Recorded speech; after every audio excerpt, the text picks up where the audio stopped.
Hey folks, welcome back to Gaming Garbage.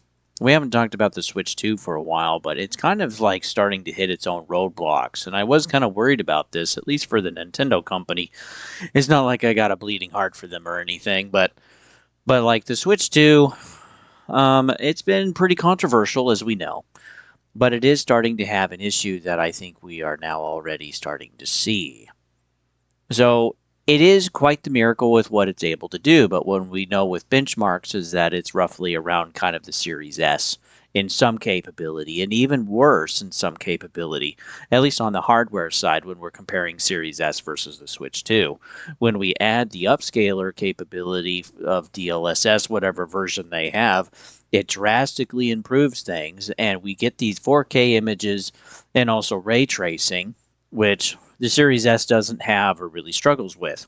Now, we are able to run Resident Evil Requiem and Final Fantasy VII Rebirth with minimal compromises, which is great, or even new games like Onimusha Way of the Sword. It will launch at the same time as PlayStation 5 and Series X. Though it is interesting to see that we are starting to have this kind of reality check now of how much it's actually comparable with. And one of its issues is Unreal Engine 5. And Unreal Engine 5 is being more adopted than ever by quite a few studios, whether they're big publishers or independents. But yeah, there was a reality check this week. Sandfall Interactive, the developer of last year's Game of the Year award-winning Expedition 33, in a new interview, the co-founder, Tom, explained that the team wants to bring the hit RPG to Switch 2, but said that it would be a, quote, big technical challenge to actually pull off. And the problem is Unreal Engine 5. Claire Obscure heavily relied on the engine's features to make its game, especially taking advantage of, quote, Blueprints, a scripting tool that lets developers plug nodes together to craft gameplay systems. The team said that many of those features simply don't work on Switch 2 at present.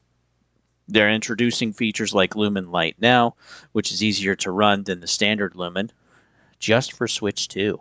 Dang. Lead character and concept artist Alan explained, but these things take time to roll out, so we'll have to consider the updates coming to Unreal Engine 5 to determine what to do. With some Switch 2 ports, developers are simply at the mercy of Epic for now.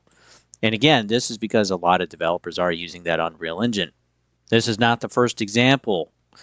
Developers struggled to get the game working on the Switch 2. Last year, 2K indefinitely delayed the Switch 2 release of Borderlands 4, which, yes, Take-Two Interactive owns Gearbox now, because of additional development and time polish.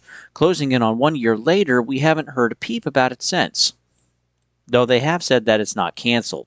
There's also the long-running saga of Elden Ring Tarnished Edition, first announced during Switch 2's full reveal direct in 2020. With a 2025 release window, the port faced a year-long delay after hands-on impressions out for last year's Gamescom raised some serious red flags. And yeah, that was really bad. The frame rate and the glitches and bugs were all pretty awful, especially on the performance side. It was some of the worst we'd actually seen from a game. Finally set to release now on August 28, Elden Ring will now land as a crucial stress test for the Switch 2. So yeah, this is kind of surprising because, well, it's not overly surprising, I guess, because again, we are relying so heavily on upscalers, and I am worried about the focus of upscalers basically taking over to basically run games. And so you have to get stuff to mesh well. And then that also kind of like shortcuts the hardware that you can use if you're really relying in the future for upscalers to do a lot of the work. And I don't think those shortcuts should be taken. I think the work should be done. I think the time should be given. But again, it's all about profit margins and everything else. And while everybody is struggling to actually make money right now, like the revenue flows are there, but the profits aren't for most of these gaming companies. Some of them have even failed or have to be bought up. And some of them, too, are pretty big. Like EA is about to go completely private on August 4th, I think, just literally in a couple of days. Because yeah, they're being bought by basically Saudi Arabia. We've also had Warner Brothers trying to be sold, including with the gaming division, by Paramount, but that's going to be a whole nother battle. I'll have that link in the description for that video if you're interested at the end screen. And yeah, there's just other issues. So it is kind of a mess. Now, I do want to also take a look too at the Switch 2, as while it is a Marvel miracle, most of its sales actually happen in between the other console launches. So every time Nintendo has basically launched their console alongside PlayStation and Xbox, it's gotten absolutely creamed every single time in history. Now, what they've been doing for the last while is to start kind of staggering and launching in between the cycles of PlayStation and Xbox so that they can actually get the sales. And the bulk of their sales in most cases, except for the Switch 1, happen during within that kind of when it's on its own and when it's launched by itself, which is usually a 2 or 3 year window. Now, the Switch 2 is unique and different because, well, people had a lot of stimulus money all of a sudden. And you can actually see that, which is interesting. Actually, I think I'll show these charts now. Take a look at the Switch 1 and Switch 2 sales comparisons in the United States. We're seeing that the gap every month is kind of lessening. The gap was doing really, really good. Well, then we had um, our kind of like first little price hike, and it drastically affected those sales. And it's still kind of climbing up. It's still gapping, but it's very, very slow compared to what it was.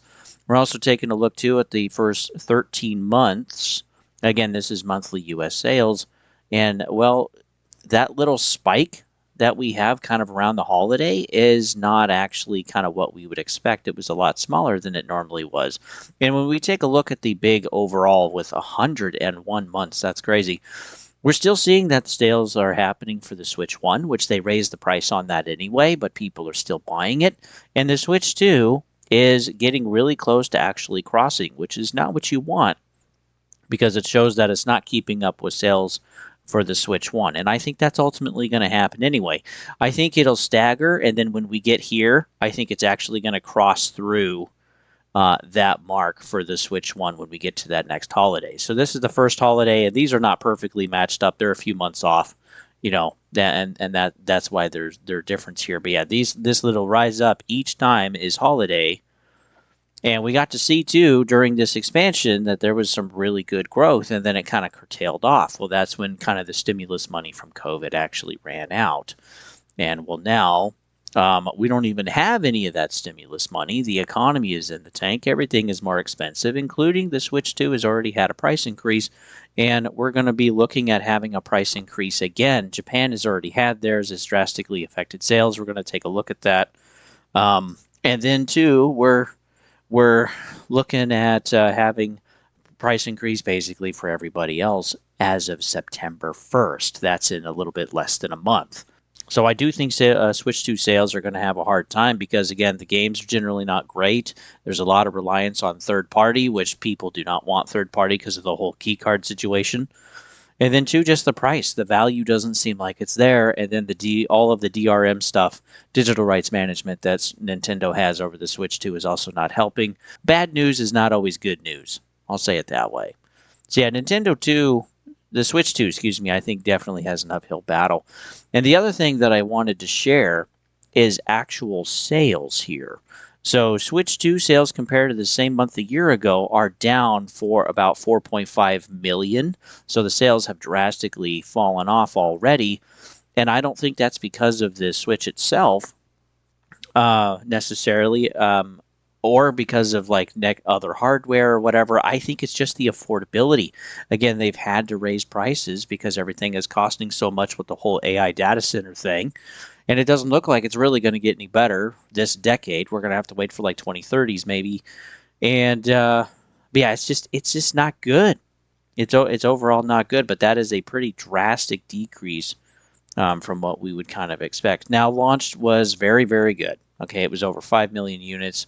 It's actually the best launch they've ever had for their console, but now I think we'll see the kind of stretching the rubber band. Well, it's going to snap back. And now we're going to have like very, very slow growth, I think, going forward with that. And I think, yeah, again, the numbers are starting to see that. We do see that roughly they have gotten some more. Again, this is an estimate, but like 21 and a half, but this is shipped. This is not bought. This is shipped. So I would be curious too what their overall numbers are. Switch 2 hasn't, or Switch 1 hasn't moved that much. We finally hit 93 million for the PlayStation 5, not 94 or 95 like some people thought, 93 roughly. And then, yeah, we finally hit 35 million roughly for the Xbox. So yeah, it's still selling, but yeah, it's not very much. But they're all slowing down a lot because again, things just cost too much. The price increases are not helping. And then also the Xbox just had its own price increase, now $800 as of yesterday, August 1st, which is I can't believe what I'm saying. It's just wild. Anyway, this is June monthly hardware, and the thing that I want to focus on is actually Japan because again, they had that price increase and it drastically affected sales for June. When we take a look at May, 600, April, 2.5, 4.5, 2.8, 3. So there's been a lot of sales every single month, but also to the global numbers, they've continuously been under a million every single month. And while June was still pretty good, other people are buying it. But again, this is ahead of the price increase that's happening in a month. And so I think as soon as the price increase hits, we're going to see these kind of decreased numbers like in Japan already. Japan got theirs right away, but yeah, it's delayed for everyone else. So I think people are buying one, and then after that, it's over.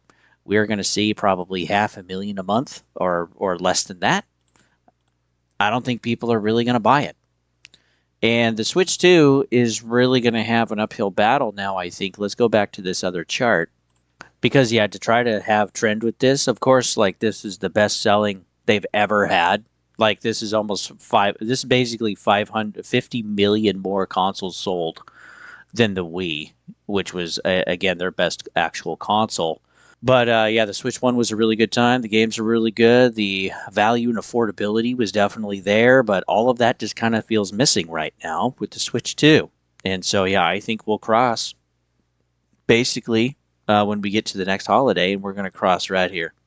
And how exactly it goes and what they do after that, it's really up to the company. But if things basically stay the same, and the quality of games basically stay the same, and the remakes and remasters are what's selling, it's not really the actual new games themselves. I think Nintendo's really dropped the ball.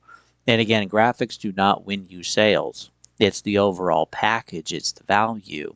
And people just don't see that. Either the quality needs to be super high and they're willing to pay prices, or the value is lower than expected, and so the price needs to be lower. But they've also raised their price too. They have variable dynamic pricing, which is really nice. And so Nintendo thinks whatever they can sell it for or get away with, that's what they're going to sell it for, whether it's $70 or an $80 game, or whether they're going to have you pay an extra 10 for a physical copy. It just sucks, no matter which way you look at it. And then with a lot of the keycard situation, you don't actually own the games anyway. And that's also going to drastically, I think, tank sales or revenue over time. Is that people are basically going to buy what we want to buy, but when we start getting to this issue of being able to actually make games and have them run well, if they don't run well, guess what? People aren't going to buy them. If the game is not really improved or the experience is better somewhere else, especially for games that have already been had and money gets tighter, people are not going to buy a second copy of the game. This is why Xbox Play Anywhere is actually nice, because you just buy the game and then you have the license to play on basically anywhere. You don't have to rebuy it. So yeah, Switch 2's business model, I think, is going to hinder them. And the focus with cheapening on the hardware, I think that's going to continue to hurt them too. And then having to, the whole AI thing, they're just going to sell less. Horrible time to launch a console. And then when we get the PlayStation 6 and the Series X and the next set of 60 series cards, people are going to spend that money, and it's not going to be a Nintendo. And Nintendo, in my view, has always been a secondary console. It's never been a primary, but with people having the extra money, with people having the extra time, they'll go and buy a Nintendo console, whatever version it is. But again, the value has to be there, and I think that's the biggest selling point, and people are just not going to do it. They would rather play on PlayStation, they'd rather play on PC, or even they'd rather play on Xbox. And that's where things are going, and everything is kind of shifting over to PC anyway. Not everyone agrees with that, but hey, that's okay. If you're interested in also another video, I will link this as well, of just how consoles are just going down the toilet. And I've been talking about this again since toward the end of 24, beginning of 25. I've been talking about this for a while. And this is also part of Nintendo's problem. Just the value proposition isn't there, or people don't have the money. However you want to spin it, people just are not going to be buying. And we're already seeing that slow down. So with that, folks, if you like the vid, like and sub, all that jazz, thank you. Share it too. And with that, I'll see you guys on the next one.